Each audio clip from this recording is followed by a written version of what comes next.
Olá, gente! Eu sou a professora Cristiane e estou aqui hoje para passar para vocês o conteúdo sobre plateumintos e nemateumintos. Esse conteúdo está na apostila de terceiro bimestre de vocês, na unidade 25, a partir da página 2, tudo bem? A gente já tinha falado dentro do reino animal sobre poríferos e cnidários na nossa última videoaula, né? E agora seguindo a escala evolutiva, falando primeiramente sobre os plateumintos. São vermes achatados, tá? E aí falando das características gerais, lembrando que essas características gerais a gente viu em aula online e eu retomei com vocês na nossa videoaula sobre poríferos e cnidários, tá? Então eles são triblásticos, acelomados, com simetria bilateral, protostômios e neuromiários. Ah, professora, você não lembra nem o que eu comi ontem? Ah, dá um desconto, né? Vamos relembrar então. O fato deles serem triblásticos quer dizer que quando na fase embrionária, eles possuem 3 folhetos embrionários, tá? Mesoderme, endoderme e ectoderme. São acelomados, então eles não possuem celoma, por isso que o corpo deles é achatado, eles não possuem uma substância para poder preencher esse organismo deles. Simetria bilateral, lado esquerdo igual ao lado direito. Protostômios, quer dizer que quando eles são embriões, tem um tecido temporário, que é o blastóporo, que nesse caso vai originar a boca do animal.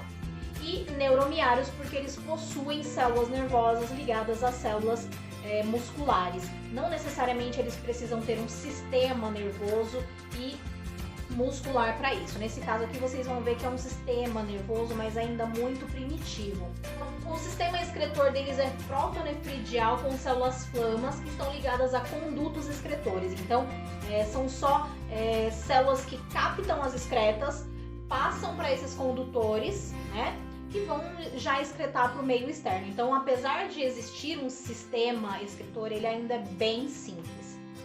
O sistema nervoso é somente um par de gânglios cefálicos na região cefálica, de onde saem nervos ventrais que vão se comunicar com os nervos transversais. Então, é basicamente só isso. Uma região cefálica com gânglios que vão se ligar com nervos e esses nervos se comunicam uns com os outros, tá? E a classificação deles, existem 3 classificações. Primeiro dos turbelários, o grupo das planárias, essa bichinha aqui, que são aquáticas ou então elas podem ser terrestres, mas ainda assim de locais úmidos. Segunda classificação dos trematódios, que são todos parasitas, os turbelários não são. E aí tem o exemplo do xistosoma e a facíola, esse aqui é um exemplo de xistosoma. E os cestódios, que são todos parasitas também, nesse caso todos endoparasitas, que parasitam a parte interna do corpo, nesse caso endoparasitas intestinais, como é o caso da tênia, que está aqui nessa fotinha aqui para vocês, ok? A estrutura e fisiologia. O corpo é coberto por uma epiderme simples, ciliada, como é o caso da planária, que possui esses cílios na parte de baixo do corpo todinho, que ajuda na locomoção. Eles possuem fibras musculares circulares para movimentação e essas fibras musculares estão ligadas àqueles nervos, né? A boca é ventral, na parte de baixo do corpo, não na extremidade, né? Onde ficaria a cabeça. Essa boca então é ventral, ela é centralizada mais ou menos no centro do corpo do animal, do centro para a parte posterior, né? E ela tem a capacidade de se protrair, isso quer dizer que ela tem a capacidade de everter a faringe através da boca. Forma como se fosse um caninho, né? Daqui está a faringe protraída para poder capturar o alimento dela. Isso facilita a captura de alimentos. O sistema então excretor ele vai eliminar o excesso de água e de resíduos nitrogenados e ele vai possuir océlos, né? São células fotorreceptoras que são sensíveis à luz. Ainda não são olhos, apesar de que nessa imagenzinha ficou parecendo, né? Mas são células que são sensíveis à luz, ela só consegue se locomover com a direção de claro ou escuro, só isso, não consegue ver imagens. Podem ser monóicas ou hermafroditas. Monóicas, um indivíduo para uma formação de um tipo de gameta. E hermafrodita, um indivíduo produz os 2 tipos de gameta, tá? A fecundação é interna, dentro do corpo do indivíduo. O desenvolvimento pode ser direto ou indireto, aí depende de qual classe que a gente está falando. No caso das planárias, por exemplo, o desenvolvimento é direto. No caso dos plateumintos que causam doenças, é indireto, porque vai ter a formação de ovos, de algumas outras fases, antes de chegar no adulto. As planárias podem se reproduzir assexuadamente por laceração, e aí mora uma das partes de regeneração mais incríveis do reino animal, tá? Se você cortar como está cortado aqui a planarinha em 2 pedaços, cada pedacinho vai gerar uma planarinha diferente. Se você cortar ela em 10 pedaços, ela vai produzir 10 planarinhas diferentes. Obviamente que isso vai depender de mais ou menos tempo, né? Mas ela tem uma excelente capacidade regenerativa. E aí, mesmo que você lacerar o corpo do animal, ele consegue se reproduzir assexuadamente.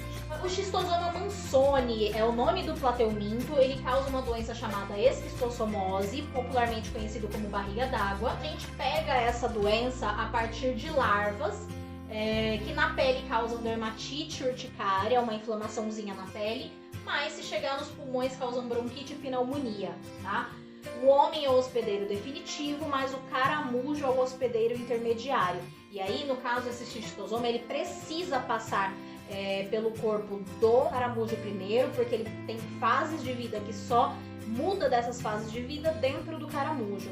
E aí depois ele se libera na água de novo, e aí ele precisa penetrar o corpo humano para poder se transformar num adulto e liberar os ovos, tudo bem? Então, é uma fase que ele precisa de um hospedeiro intermediário e um hospedeiro definitivo para poder completar o seu ciclo de vida, que a gente vai ver daqui a pouco. A profilaxia, eu já tinha falado sobre a profilaxia para vocês lá nos outros vídeos, né? Nas aulas online, onde a gente falou de doenças também. E eu tinha dito para vocês que profilaxia são medidas preventivas. Eu falei disso quando a gente teve a nossa aula sobre os protozoários, né?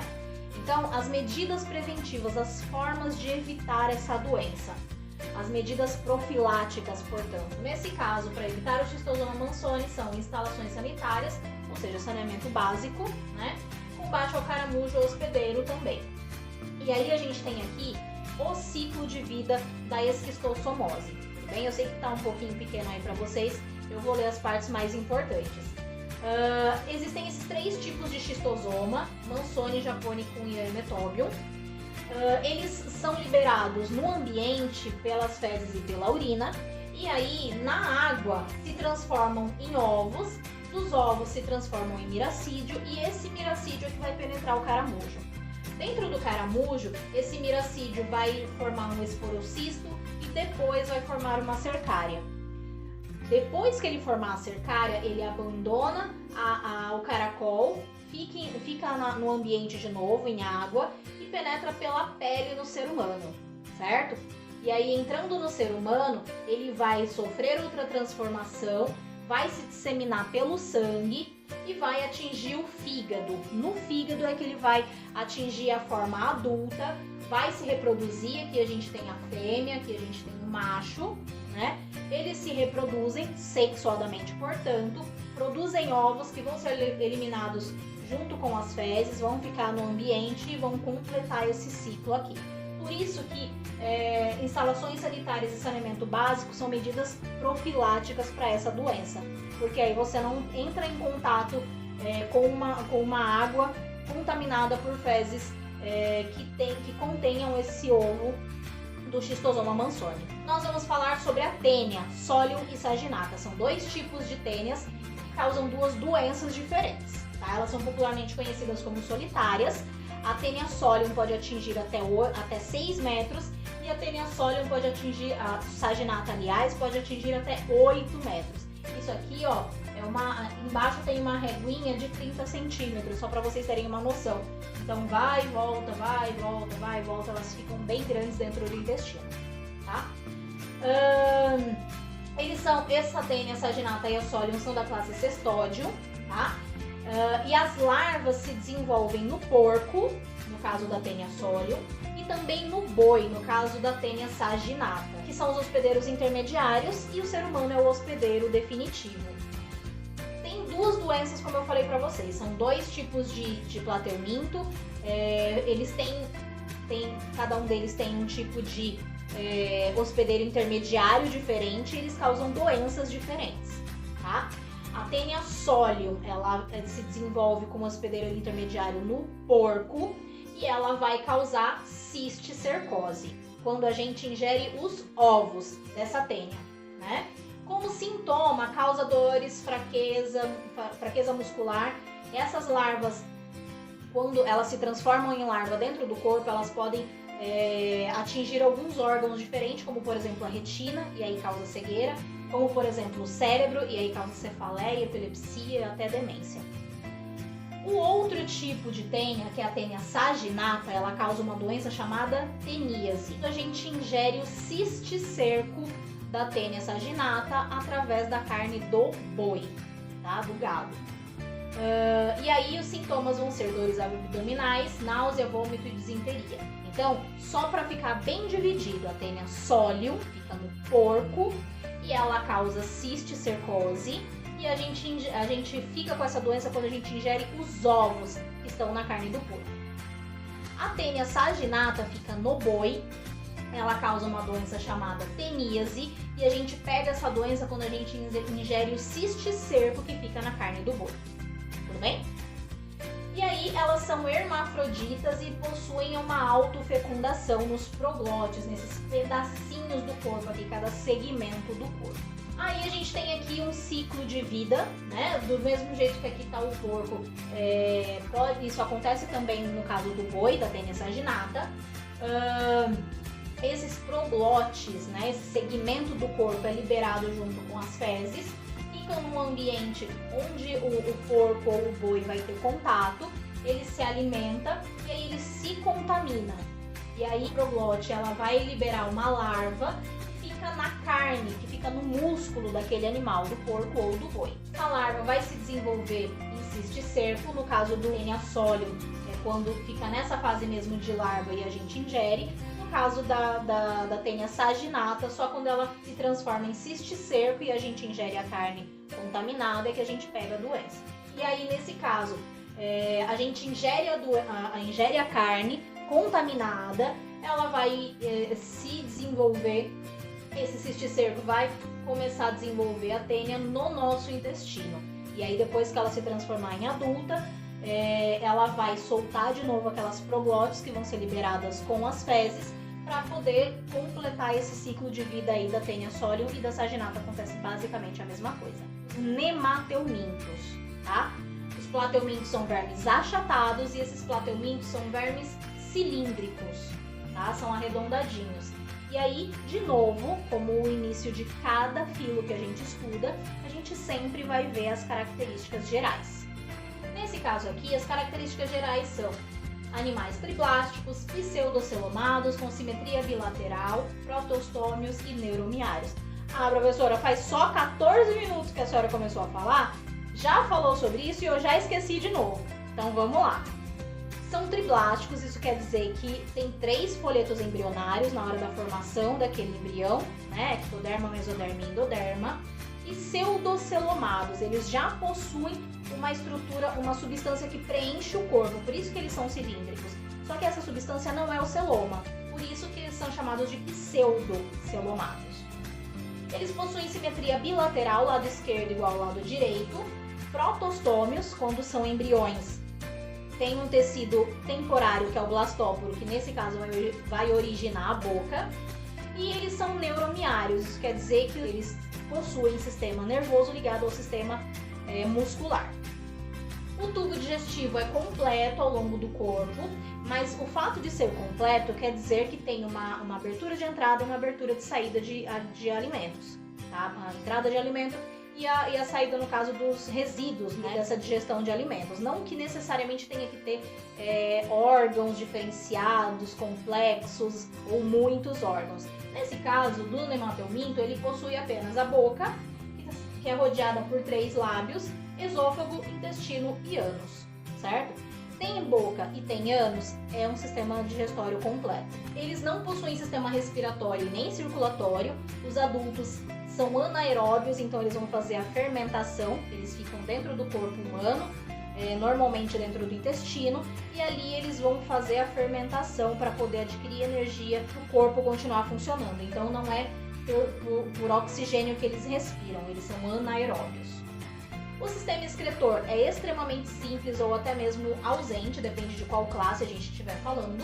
No sistema nervoso existe apenas um anel nervoso em volta do esôfago. Desse anel nervoso partem nervos dorsais e ventrais, que vão se ramificar e vão se comunicar com as fibras musculares, por isso que eles são neuromiários. Tem fibra nervosa, tem fibra muscular e um se comunica com o outro, tá? Não que tenha que ter um órgão extremamente complexo, como existe no ser humano, por exemplo, a parte do sistema muscular diferenciado, não precisa nada disso.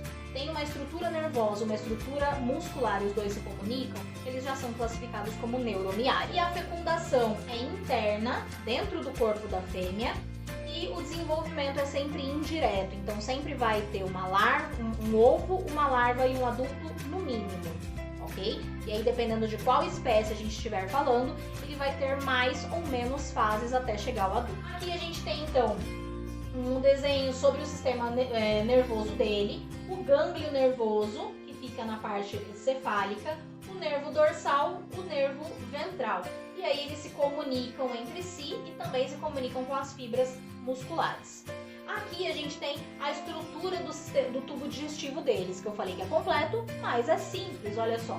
Tem a aberturinha de entrada, um anel nervoso em volta do esôfago, tem ainda uma faringezinha, como se fosse uma injeção de faringe, né? Uma parte bem rudimentar da faringe, por isso que alguns cientistas nem sequer consideram como faringe. O intestino e a terminação do intestino, que é o ânus, e só. O ascaris lumbricoides é o nome do plateuminto, do nemateuminto, desculpa, que causa ascaridíase. Esse nemateuminto vai ter como único hospedeiro o ser humano, tá? A gente se contamina através da ingestão de água ou alimentos que tenham o ovo desse ascaris lumbricoides. Essa doença vai causar dor abdominal, cólica, náusea, enjoo, irritação nervosa e até convulsão. E a profilaxia, para todas essas doenças a gente vai analisar a profilaxia, as medidas preventivas, tá? As medidas profiláticas então, higiene pessoal, lavagem de alimentos e saneamento básico. Ciclo de vida desse ascaris lumbricoides, certo? Os vermes adultos vivem no intestino de uma pessoa, vai eliminar esses vermes adultos através das fezes, certo? Aqui a gente está considerando um local que não tem saneamento básico, certo?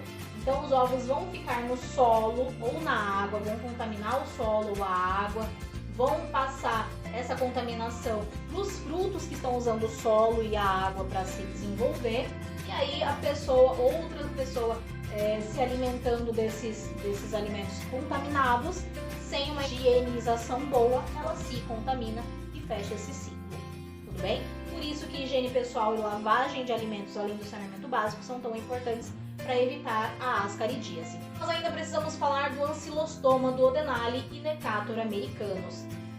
São dois nemateumintos bem parecidos, por isso que eles são estudados juntos, inclusive na apostila. O ancilostoma causa ancilostomose e o Necator causa necatorose. O homem é o único hospedeiro, a gente se contamina através da penetração das larvas desses plateumintos na nossa pele, principalmente através do pé, então andando descalço em locais que estão contaminados, tá? Como sintomas, anemia, palidez, fraqueza, cansaço, perda de peso, tontura, falta de apetite, inclusive ele é popularmente conhecido como a doença do Jeca Tatu, né? Em alguns locais mais afastados, locais mais rurais assim. Antes de se instalarem no intestino delgado, eles fazem um ciclo de Lose. O que isso quer dizer? Ele invade pela pele, cai na corrente sanguínea. O local dele se desenvolver é no intestino. Só que ao invés de passar da corrente sanguínea, atravessar a parede do intestino e ficar ali, ele passa pelos pulmões, ele passa pelo coração, é levado pelos pulmões, cai na corrente sanguínea, está na corrente sanguínea ali no caso, né? Vai para o coração, passa pelos pulmões, atravessa a parede da faringe, vai até perto da garganta de novo, e aí ele é deglutido de novo, ele passa pelo estômago, pelo intestino, e aí quando ele chega no intestino grosso de novo, aí é que ele se instala. Tá? Então ele faz, digamos, um tour, né, dentro do corpo antes de se instalar. Não é que ele faz esse tour só para conhecer o corpo humano porque ele é curiosão. Não, não é por isso. É porque ele precisa fazer esse ciclo de Loss para completar o ciclo de vida dele. Tá? Cada fase do ciclo de vida dele é em um órgão diferente do nosso corpo. Por isso que ele faz esse ciclo antes de se instalar no intestino grosso. Quando ele se instala no intestino grosso é porque ele já está se transformando no adulto e aí ele vai já liberar os ovos, vai se reproduzir e liberar os ovos. O ciclo de vida dele. Então a gente se contamina pelas larvas que saem dos ovos, né? Os ovos foram expelidos pelas fezes. Dentro dos ovos, as larvas eclodem, ficam ali naquele ambiente e penetram pela pele. Da pele, eles vão passar pela corrente sanguínea, chegam ao pulmão, vão para o coração, atingem a faringe, né, como eu falei para vocês, são deglutidos de novo, passam pelo estômago, pelo intestino e tornam-se vermes adultos no intestino delgado. Eu falei intestino grosso? Eu errei, tá? Eles se acoplam à parede do intestino delgado, vão se reproduzir, as fêmeas vão botar os ovos que vão ser eliminados de novo nas fezes para completar esse ciclo aí. E aqui, só para terminar, eu trouxe para vocês uma tela, meio que dando um resumo de algumas doenças que a gente estudou e de mais duas que vocês podem pesquisar aí ainda, que é de bastante interesse médico. Tá? A gente viu as doenças da esquistossomose, a teníase, a cisticercose, a ascaridíase, a ancilostomose, tá? Ainda há de se estudar a enterobiose e a filariose, são duas doenças que a gente não viu aqui, mas que são de interesse médico, tá? Cada um deles tem um agente etiológico aqui e se tem um vetor ou não. No caso, só a filariose, que é a elefantíase, é que tem o mosquito culex como transmissor, tá? Como agente vetor. Tudo bem, gente? Então, terminando por aqui, eu espero que vocês tenham gostado dessa nossa aula de hoje, tenham compreendido, tenham entendido a matéria, né? Vou pedir para vocês passarem esse conteúdo adiante, compartilharem com os amigos que vocês sabem que ainda não viram o vídeo, porque nas próximas aulas, as nossas próximas aulas vão ser baseadas nesse conteúdo, tá? Então é isso, gente. Espero que vocês tenham gostado, tenham compreendido. Até a próxima e valeu!